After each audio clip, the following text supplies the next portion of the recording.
ഈ cinema Prince and family എന്ന് പറയുന്നത് ഇതൊരു കുടുംബ സിനിമയാണ്. കുടുംബത്തിലുള്ള ഒരു മൂന്നംഗ പിള്ളേരുള്ള ഒരു ഫാമിലിയുള്ള ഒരു അപ്പനമ്മ, അങ്ങനെ ഒരു ചെറു കുടുംബത്തിലുള്ള അവരുടെ കഥ പറയുന്ന സിനിമയാണ്. അപ്പം ഒരു നല്ലതായിട്ട് കുടുംബത്തെ സ്നേഹിക്കുകയും ചെറിയ ചെറിയ കഷ്ടപ്പാടുകളും ചെറിയ ചെറിയ സഹനങ്ങളും അങ്ങോട്ടും ഇങ്ങോട്ടും ചെറിയ ചെറിയ ഭാരവെപ്പും ഒക്കെ ഉള്ള ഫാമിലികളെ സംബന്ധിച്ച് ഈ സിനിമ ഭയങ്കരമായിട്ട് കണക്ട് ആവും. അല്ലാത്തവരെ സംബന്ധിച്ച്, ഇതൊന്നും ഇല്ലാത്തവർക്ക് ഇത് എത്രത്തോളം കണക്ട് ആവുമെന്ന് എനിക്കും അറിയത്തില്ല. ഇത് ഉള്ളവരെ സംബന്ധിച്ച് ഇത് ഭയങ്കരമായിട്ട് കണക്ട് ആവുന്നു. എന്നെ സംബന്ധിച്ച് പറയുകയാണെങ്കിൽ ഈ റിവ്യൂസ് ഒക്കെ ഞാനും കാണാറുണ്ട്.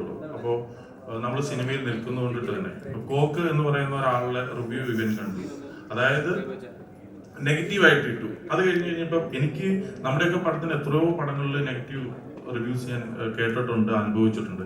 ഇട്ട് കഴിഞ്ഞപ്പോൾ ഞാൻ അദ്ദേഹത്തെ വിളിച്ചിട്ട് ചോദിച്ചു, എന്താണ് ഇങ്ങനെ ഒരു നെഗറ്റീവ് ഇടാനായിട്ട് കാരണം? അപ്പം അവൻ തന്നെ പറഞ്ഞു, എന്റെ പൊന്നുഭായി എന്നോട് പറഞ്ഞതാണ്, എന്റെ പൊന്നുഭായി ആ തിയേറ്ററിൽ ഇരിക്കുന്നവർ മുഴുവൻ ചിരിക്കുന്നുണ്ട്, എനിക്കിത് ചിരിക്കാൻ പറ്റുന്നില്ല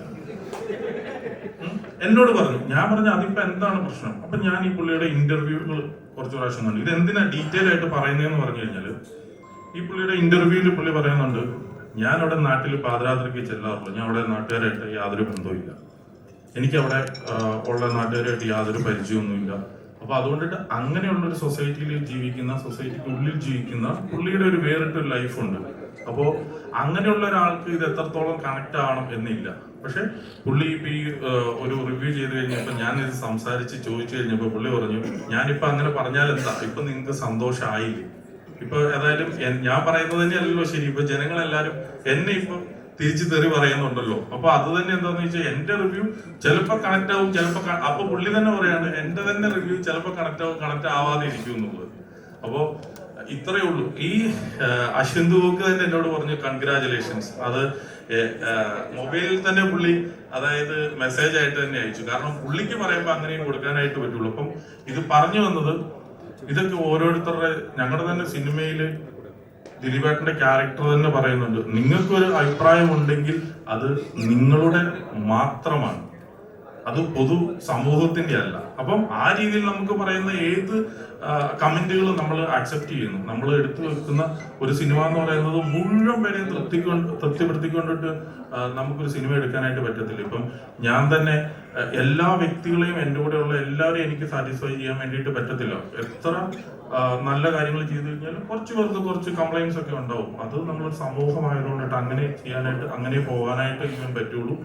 ഈ സിനിമ തിയേറ്ററുകാരുടെ തുറന്നു പറച്ചിലില് ഞങ്ങൾക്ക് ദിലീപിനെ തിരിച്ചു കൊണ്ടുവന്നു. അപ്പൊ തിരിച്ചു കൊണ്ടുവന്ന് പറഞ്ഞാൽ പുള്ളി അങ്ങോട്ട് ഓടിപ്പോയത് കൊണ്ടിട്ടല്ല, ഒരിപ്പം മമ്മൂക്കയ്ക്ക് ന്യൂഡൽഹി കിട്ടിയതുപോലെ, രജനീകാന്തിന് ജയിലർ കിട്ടിയതുപോലെ, അല്ലെങ്കിൽ ഏത് സിനിമയും ഓരോരുത്തർക്കും ഓരോ സിനിമകളുണ്ട്. അപ്പൊ ഒരു കണ്ടിന്യൂസ് ഫ്ലോപ്പ് ഇപ്പം കൊടുക്കുന്ന ഒരു 4-5 സിനിമകൾ അടുപ്പിച്ച് ഫ്ലോപ്പ് കൊടുക്കുന്ന ഹീറോസ് നമ്മുടെ എല്ലാ ഇൻഡസ്ട്രിയിലും ഉണ്ട്.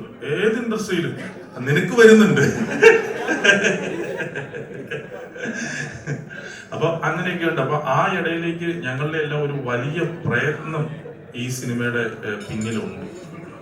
അപ്പോ സിനിമ വിജയിക്കുക, ആളുകൾ അത് എന്റർടൈൻ ചെയ്യുക, ചിരിക്കുക എന്നൊക്കെ പറയുന്നത്, ചിരിപ്പിക്കുക എന്നൊക്കെ പറയുന്നത് ഏറ്റവും ടഫുള്ള ഒരു കാര്യമാണ്. ഏതായാലും ആ സിനിമയ്ക്ക് സംഭവിച്ചിട്ടുണ്ട്. ഒരു പുതിയ നായിക അതിന്റെ ബെസ്റ്റ് ആയിട്ട് ഔട്ട്പുട്ട് കൊടുത്തിട്ടുണ്ട്. അപ്പൊ അതുപോലെ തന്നെ ഇതിന്റെ സോങ്സ് ആയിക്കോട്ടെ, റീ റെക്കോർഡിംഗ് ആയിക്കോട്ടെ, എല്ലാ കാര്യത്തിലും ഞങ്ങൾ വളരെയധികം സന്തോഷിതരാണ്. പിന്നെ ഞങ്ങൾ ഈ സിനിമ പ്രേക്ഷകരുടെ ഉള്ളിലേക്ക് എത്തിക്കുമ്പോൾ കുറെ അധികം കഷ്ടപ്പെടുന്നതായിട്ട് വരുന്നുണ്ട്. ഞങ്ങളുടെ ഇത്രയും സിനിമകൾ ചെയ്തിട്ട് എടുക്കേണ്ടാത്ത കഷ്ടപ്പാട് ഈ സിനിമയ്ക്ക് എടുക്കേണ്ടതായിട്ട് വന്നു എന്നുള്ളത് ഒഴിച്ചാൽ ബാക്കി ഈ സിനിമ ഞങ്ങൾക്ക് അത്രയും മനോഹരമായിട്ടാണ് ഇതിന്റെ റിസൾട്ട് തരുന്നത്. ഞാൻ എല്ലാവരോടും ഈ സിനിമയെ സ്നേഹിച്ച, ഈ സിനിമയെ കണ്ടിട്ട് അഭിപ്രായങ്ങൾ ഫേസ്ബുക്കിൽ ഇട്ട, കമന്റ് ഇട്ട, ഇൻസ്റ്റഗ്രാമിൽ ഇട്ട എല്ലാവരോടും എന്റെ പേരിലും ഞങ്ങളുടെ ടീമിന്റെ പേരിലുള്ള നന്ദി ഇപ്പം പറയുന്നു. അതുപോലെ തന്നെ ഈ സിനിമയൊക്കെ തുടങ്ങുമ്പോൾ നമ്മൾ പൈസയൊക്കെ കടമൊക്കെ എടുത്തിട്ടൊക്കെയാണ് തുടങ്ങുന്നത്. അപ്പൊ അതുകൊണ്ടിട്ട് അവർക്കത് തിരിച്ചു കിട്ടുന്നതിന്റെ ഉള്ള സന്തോഷമുണ്ട്. സോ എല്ലാവരുടെയും പേരിൽ ഒരിക്കൽ കൂടി നന്ദി അറിയിക്കുകയാണ്. Thank you.